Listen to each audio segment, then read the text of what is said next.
Hi, I'm Shane Smith from Shanesmithlaw. I'm here today with our weekly case review. I'm talking to one of the attorneys, John Mobley at Shanesmithlaw, and we're going to talk about one of his recently settled cases, DA. So tell me about DA's case, John. So DA was a person that came to us after being injured in a motor vehicle accident. It was a pretty serious accident where he was towing a boat behind his vehicle when another car crossed the center line and struck him head on. This resulted in some pretty serious injuries that DA experienced to various areas of his spine, in his neck and his back. And did it mess up? So when it hit the vehicle, what happened to the boat? Was the vehicle stopped? The boat crashed into the truck? Did the car hit it, you know? Unfortunately, because the forces were so high at the point of impact that it actually propelled the boat into the back of the vehicle that he was using to tow the boat itself, causing really two impacts. When the boat careened into the back of his vehicle, causing further damage and transferring more energy to DA, unfortunately, his body himself. Holy cow, that sounds like something right out of a movie almost, you know. Terrible. So you said a lot of the force went into his spine. What kind of injuries did DA end up with?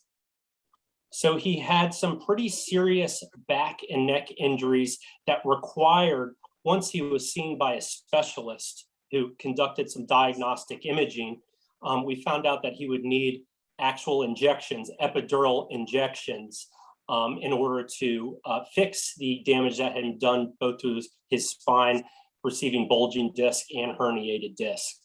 Okay. Did the epidurals fix everything? In this situation, unfortunately, the epidurals did not fix everything. Further treatment and future care was eventually recommended. Okay. How did the insurance handle everything? Was it a long fight to get him compensated from the insurance company, or once they saw the medical evidence, how did they act? This was unfortunately a very long, drawn out negotiation, because initially we received an adjuster who seemed a little bit new and had their idea of what they valued the case at. Unfortunately, it just did not match the severity of the accident or the injuries that our client suffered. So we really had to dig in our heels to get full and fair value on this case.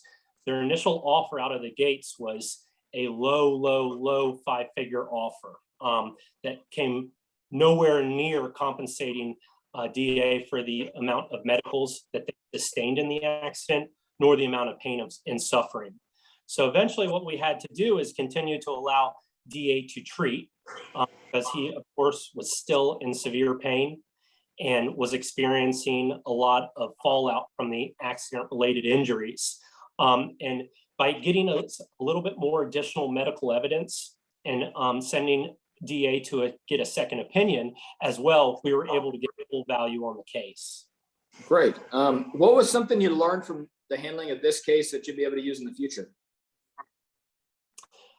So one of the main things that we learned on this case was that, you know, when we have a client that got all the injuries, obviously this was a very severe accident, and we had imaging that showed some severe injuries. Sometimes just taking it a step further in what is recommended from the specialist really kind of unlocks where we can go with the case.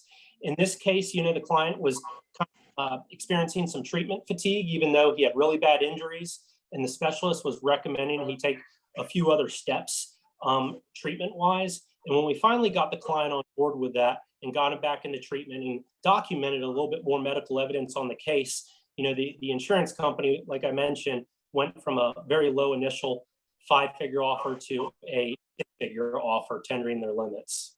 Okay, wow. So it sounds like by taking it slower and just coming back and talking to DA repeatedly and getting him to do what the doctors recommended, you're able to get him a great result on the case. That's correct. All right, well, sounds like you did a wonderful job. Thanks for being with us today. I'm Shane from Shanesmithlaw. Remember, if you're in pain, call Shane 980-999-9999 or order our free book, The Victim Survival Guide to Car Accidents, at shanesmithlaw.com. I will be going over another case next week. Thanks for listening and hope to hear you there. 980-999-9999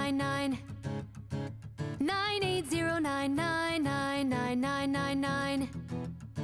Shanesmithlaw. In pain, call Shane.